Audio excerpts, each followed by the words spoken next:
Israel, जिसे सुरक्षा और खुफिया तंत्र के हिसाब से काफी मजबूत देश माना जाता है, उस पर एक उग्रवादी संगठन हवा, जमीन और पानी के रास्ते घुसपैठ करके ऐसा हमला करता है कि दुनिया की रूह कांप जाती है। इस हमले में फिलिस्तीनी उग्रवादी संगठन हमास ने बहुत कम वक्त में हजारों रॉकेट दाग दिए और जबरदस्त किलेबंदी वाली सीमा को भेद कर घुसपैठ कर दी। ऐसे में कई तरह के सवाल उठ रहे हैं। मसलन ये सब हो कैसे गया, इजराइल में मौजूदा हालात क्या हैं और अब आगे क्या हो सकता है, आपको बताएंगे हर बड़ी बात।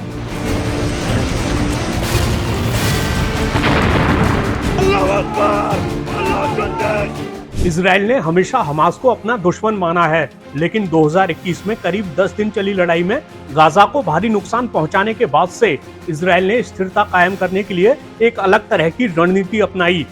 इसके तहत उसने गाजा वासियों को इजराइल या अपने कब्जे वाले वेस्ट बैंक के इलाकों में काम करने की अनुमति दी। पिछले 18 महीनों से वेस्ट बैंक में हिंसा भड़की हुई है। हालांकि गाजा छोटी मोटी सीमा पार झड़पों के अलावा अपेक्षाकृत तौर पर शांत रहा। ऐसे में माना गया कि इजराइल का ध्यान मुख्य रूप से वेस्ट बैंक पर ही केंद्रित रहा। इस बीच हमास ने इजराइल के साथ साथ दुनिया को चौंकाते हुए अचानक जिस तरह का बड़ा हमला कर दिया, उससे साफ लगता है कि हमास लंबे वक्त से इस हमले की योजना बनाने में जुटा होगा। ऐसे में सवाल है कि इजराइल के खुफिया तंत्र को इसकी भनक क्यों नहीं लगी, और अगर कोई भनक लगी भी तो उससे निपटने के लिए कोई प्रभावी कदम क्यों नहीं उठाया गया। कुल मिलाकर इस मामले में सबसे पहले इजरायली खुफिया तंत्र की बड़ी नाकामी मानी जा रही है। उसके बाद इजराइल के सुरक्षा तंत्र और सुरक्षा रणनीति पर भी सवाल उठ रहे हैं।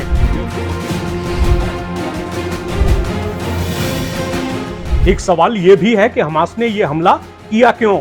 तो उसने कहा है कि यह हमला फिलिस्तीनी इलाकों पर इजराइल के लगातार कब्जा करने और फिलिस्तीनी लोगों पर इजराइल के अत्याचार के जवाब में किया गया है। हमले के दौरान हमास के बंदूकधारियों ने जमकर तबाही मचाई, सड़कों पर लाशें बिछा दी और एक संगीत महोत्सव में शामिल हुए लोगों पर भी कहर बरपाया। उसने बहुत से लोगों को बंधक भी बना लिया, जिसमें महिलाएं और बच्चे भी शामिल हैं। कुल मिलाकर हमास ने इजरायली सैनिकों के साथ साथ बड़ी संख्या में इजरायली नागरिकों पर भी हमला किया है।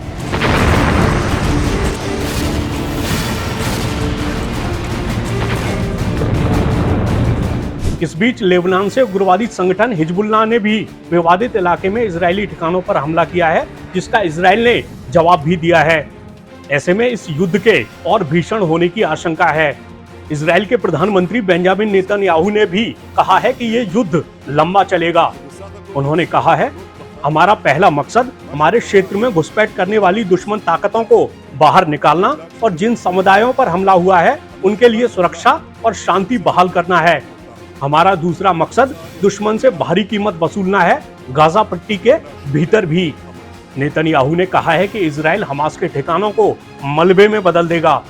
फिलहाल एक पहलू ये भी है कि इजराइल के बहुत से लोगों को हमास ने बंधक बना के रखा है। इसने इजराइल की जवाबी कार्रवाई को जटिल बना दिया है। चलिए आखिर में आपको इस मामले पर पूर्व राजनयिक का एक बयान भी सुना देते हैं। जो डेवलपमेंट्स पिछले 24 घंटों में हुए हैं वो काफ़ी चिंताजनक हैं और इससे कई परिस्थितियां बदल जाती हैं। पहली बात तो ये कि इजराइल के बारे में जो कहा जाता था कि एक पत्ता भी खड़कता है मध्य पूर्व में तो इजरायलियों को पता होता है या वो खुद करते हैं, उसे सिद्ध हो गया कि उसमें अतिशयोक्ति है। हालांकि मौका बड़े समय बड़े ध्यान से चुना गया था। ये शनिवार था जिसको इजराइल में सब्त कहते हैं, जिसमें इजरायली खाना नहीं खाते हैं, जिसमें इजरायली कुछ नहीं, जो ज्यूज के लिए कुछ भी करना मना है, यहाँ तक कि फ्रिज का दरवाजा भी खोलना मना होता।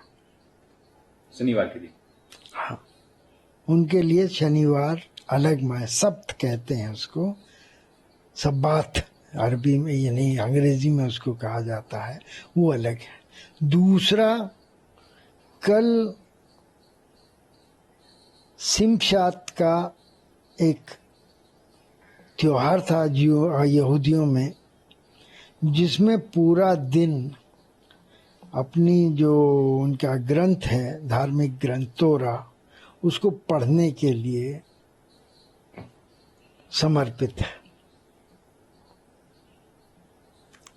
तीसरा, इजराइल के अंदर विवाद चल रहा है जिसमें कि सरकार चाहती है कि जो अदालतें हैं उनके ऊपर अंकुश लगाए,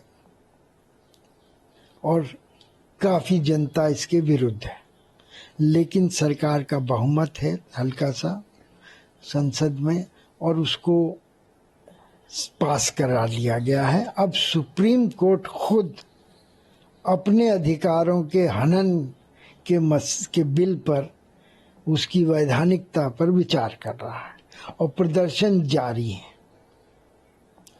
इस तरह से देश विभाजित है इतनी बुरी तरह से कि एक जमाने में जो इजरायली सेना के रिजर्विस्ट ऑफिसर्स थे, उन्होंने कहा हम ट्रेनिंग में नहीं जाएंगे इस बिल के विरुद्ध।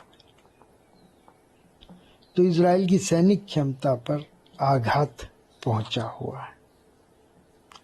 इन परिस्थितियों में हमला किया गया शनिवार को, त्योहार के दिन, विभाजित इजरायली परिवार को समझते हुए।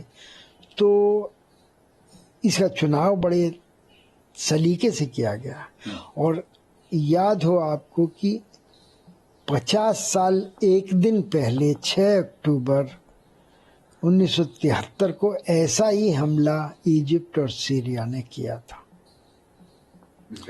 इजराइल पर। उस दिन भी यहूदियों का त्योहार था। तो उसकी का प्रतिबिंब इसमें दिखता है, लेकिन सीमाएं वहां पर जाके रुक जाती हैं। इजराइल के ऊपर जो हमला 50 साल पहले हुआ था, वो इजराइल के अस्तित्व को मिटाने का खतरा था। जो हमास ने किया है वो एक बहुत छोटे पैमाने पर है, हालांकि नाटकीय तरह से हुआ है। उस समय भी नाटकीयता थी क्योंकि इजराइल के ऊपर एकदम से कुछ हुआ था, इजराइल की अपेक्षा से अलग था। अब जो है वो फिर से वैसा ही हुआ है, लेकिन इसका जो अंतिम परिणाम होगा उसमें सैनिक परिणाम के बारे में कोई शक नहीं है। इजराइल बहुत ही शक्तिशाली देश है, और एक बार जब लामबंदी हो जाएगी फौज की, तो इन सबको पीछे धकेल दिया जाएगा। हमास को, इस्लामिक जिहाद को पीछे धकेल दिया जाएगा और बॉर्डर फिर से सिक्योर हो जाएगा। हो सकता है कि इजराइल सैनिक दखलंदाजी भी करे, एक सेना भेजे गाजा में। वहाँ अभी उसके कोई सैनिक नहीं है, वहाँ पर उसकी कोई बस्तियां भी नहीं है। वेस्ट बैंक में है ये सब, लेकिन इधर नहीं है। तो सैनिक भेज करके और तोड़ फोड़ करे, पकड़े लोगों को, अपने लोगों को ढूंढे, उनको रेस्क्यू करे वगैरह, उस टाइप की बातें हो सकती आने वाले दिनों में। जी, अगर वो होता है तो काफी और ज्यादा हिंसा होगी।